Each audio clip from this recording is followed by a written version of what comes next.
به نظرت با ناخن کوتاه بزنیم بهتره یا ناخن بلند؟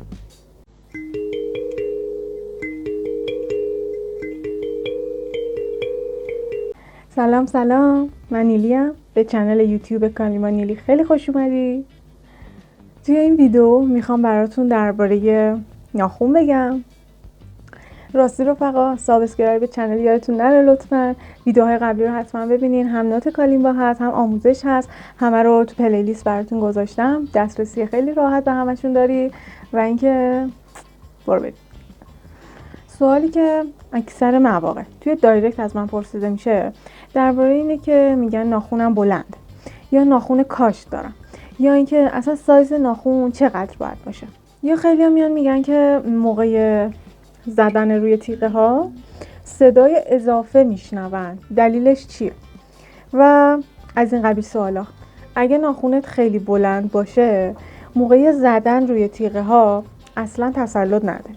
و بدتر از همه این که مدام صدای ناخون شنیده، یعنی همش صدای اضافه تولید میکنه.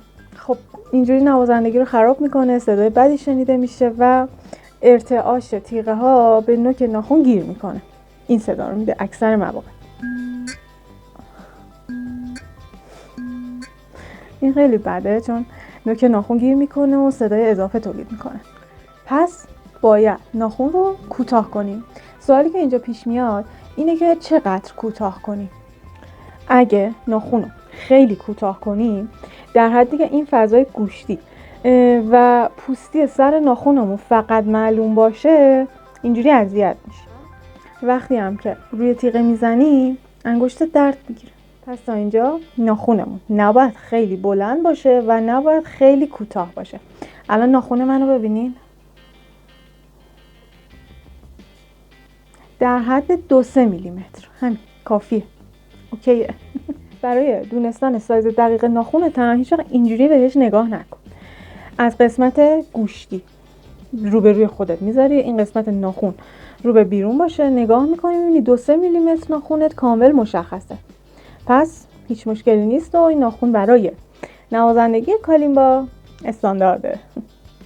این یه بار دیگه من ناخونمو بهتون نشون میدم. میبینین وقتی از قسمت گوشتی ناخون که نگاه میکنه کاملا 2-3 میلیمتر ناخون من مشخصه. نکته دیگه که اینجا میتونم بهت بگم اینه که ناخونت کاملا گرد باشه، گوشه نداشته باشه.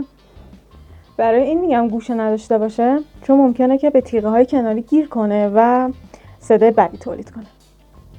حواست باشه.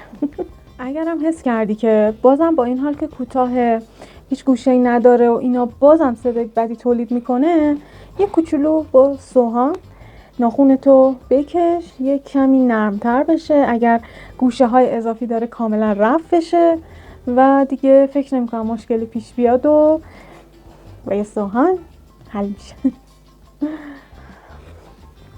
نکته مهمه دیگه که میتونم بهت بگم اینه که ما برای زدن روی تیغه ها همونجوری که قبلا هم گفته بودم با قسمت نرم انگشتمون روی تیغه ها میکشیم. به اصطلاح نورش رفت، یه جوری ببینم معلوم باشه. اینجوری خوبه فکر میکنم. ببینید خیلی نرم و ملایم، اصلا نیاز به فشار زیاد نیست. خیلی ها رو دیدم که خیلی محکم روی تیغه ها میزنن، این غلطه. خب حالا میریم سراغ کاشت ناخون.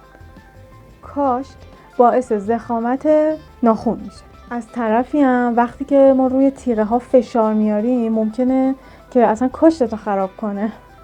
اینم هست. ناخون بلندم که گفتیم اصلا تسلط نداری واقعا.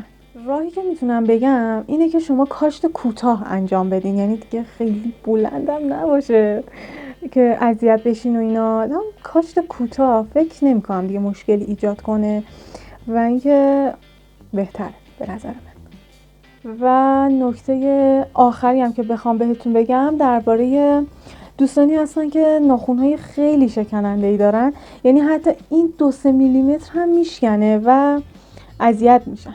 حالا شاید پیش خودت بگی که پس چاره چیه؟ میتونین از مضراب‌های انگشتی استفاده کنین. بهش مضراب کالیمبا هم میگن، مضراب ستار هم بهش میگن. وسیله خوبیه، روی ناخن گذاشته میشه، میتونیم باهاش نوازندگی رو انجام بدیم. پس اگه این مشکل شکنندگی ناخن رو داری و همچین وسیله ای رو هم خواستی، به پیج اینستا من پیام بده، درباره خرید بهت راهنمایی میکنم. واقعا ساز جذابیه.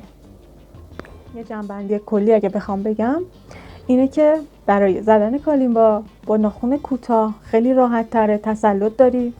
گفتیم در حد 2-3 میلیمتر کافیه، گوشه نداشته باشه، کاملا گرد باشه. روی تیغه ها با قسمت نرم انگشتمون میزنیم بدون هیچ فشاری، بدون اینکه محکم روی تیغه ها بزنیم، خیلی نرم و ملایم میزنیم و اینکه به اصطلاح نوازندگی تمیز، بدون صدای اضافه، صدای رسا، صدای خود ساز، دقیقاً که انگاری داریم تیغه رو نوازش میکنیم.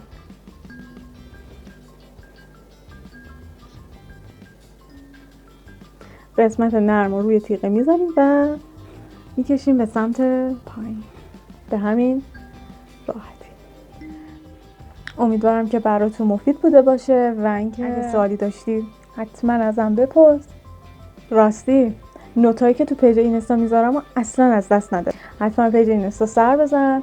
اگرم مدل خاصی مد نظرت بود، مشاوره خرید خواستی یا اینکه کلا قصد خرید داشتی، میتونی رو من حساب کنی. مرسی که همراه هم بودی. کلی دوستتون دارم. حرف همیشمون تمرین یادت نره.